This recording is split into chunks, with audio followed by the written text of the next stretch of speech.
കേരള നവോത്ഥാനത്തിലെ വൈകുണ്ഠസ്വാമികളെക്കുറിച്ചാണ് ഇന്ന് നമ്മൾ പഠിക്കുന്നത്. വൈകുണ്ഠസ്വാമികൾ ജനനം 1809 മാർച്ച് 12. ജനന സ്ഥലം സ്വാമിത്തോപ്പ്, കന്യാകുമാരിയിലെ ശാസ്താംകോയിലാണ്, നാഗർകോവിലാണ്. പിതാവ് പൊന്നുനാടാർ, മാതാവ് വേലാൾ അമ്മ, പത്നി തിരുമാലമ്മാൾ. ബാല്യകാല നാമം മുടിചൂടും പെരുമാൾ അഥവാ മുത്തുക്കുട്ടി. മരണം 1851 ജൂൺ 3. കേരളത്തിലെ സാമൂഹ്യ പരിഷ്കർത്താക്കളിൽ ആദ്യത്തെയാൾ എന്നറിയപ്പെടുന്നത് വൈകുണ്ഠസ്വാമികളാണ്.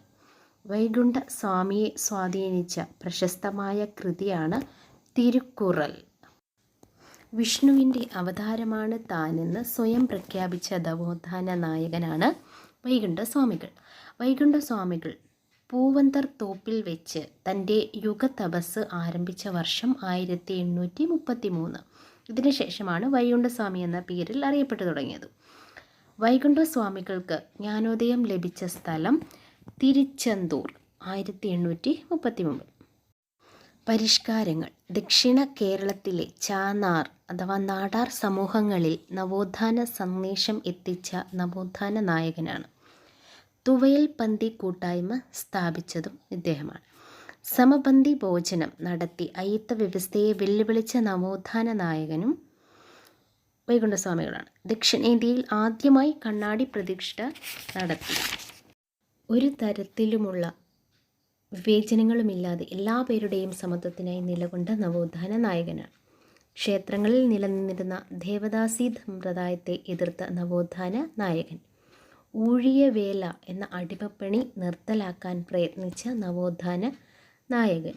സവർണ ജാതിക്കാർ ഉപയോഗിച്ചിരുന്ന കിണറുകളിൽ നിന്ന് വെള്ളം കോരാൻ താഴ്ന്ന ജാതിക്കാർക്ക് അവകാശം ഇല്ലാതിരുന്ന കാലഘട്ടത്തിൽ എല്ലാ ജാതിയിൽപ്പെട്ടവർക്കും വെള്ളം കോരാൻ കിണറുകൾ കുഴിച്ച് അയിത്തത്തെ വെല്ലുവിളിച്ച നവോത്ഥാന നായകൻ.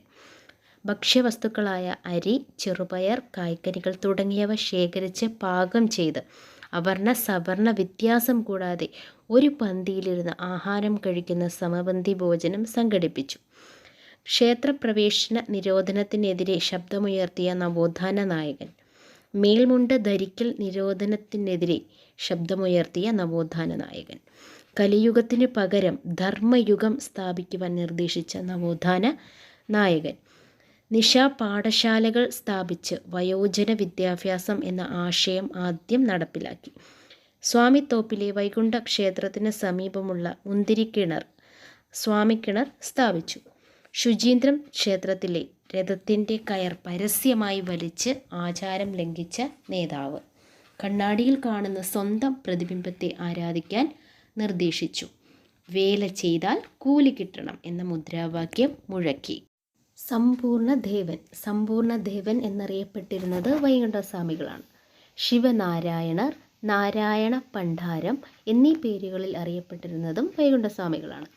മുടിചൂടും പെരുമാൾ എന്ന് മാതാപിതാക്കൾ നൽകിയ നാമം സവർണ മേധാവികളുടെ സമ്മർദ്ദത്തിന് വഴങ്ങി മുത്തുക്കുട്ടി എന്നാക്കേണ്ടി വന്നു. ചാന്നാർ ലഹള.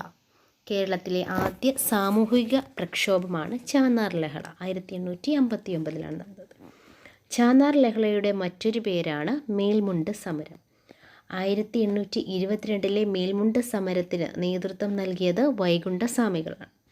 വൈകുണ്ഠസ്വാമികളുടെ നേതൃത്വത്തിൽ തിരുവിതാംകൂറിൽ നടത്തിയ മേൽമുണ്ട് സമരം 1859 ചാന്നാർ ലഹളയ്ക്ക് പ്രചോദനമായി.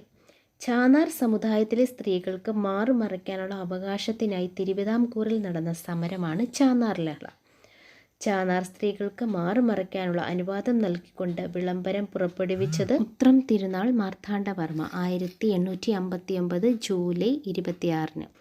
ക്രിസ്തുമതത്തിലേക്ക് പരിവർത്തനം ചെയ്ത ചാന്നാർ സ്ത്രീകൾക്ക് കുപ്പായം കൊണ്ട് ശരീരം മറയ്ക്കാൻ അനുവാദം നൽകിയ ദിവാനാണ് കേണൽ മൺറോ. സമത്വ സമാജം.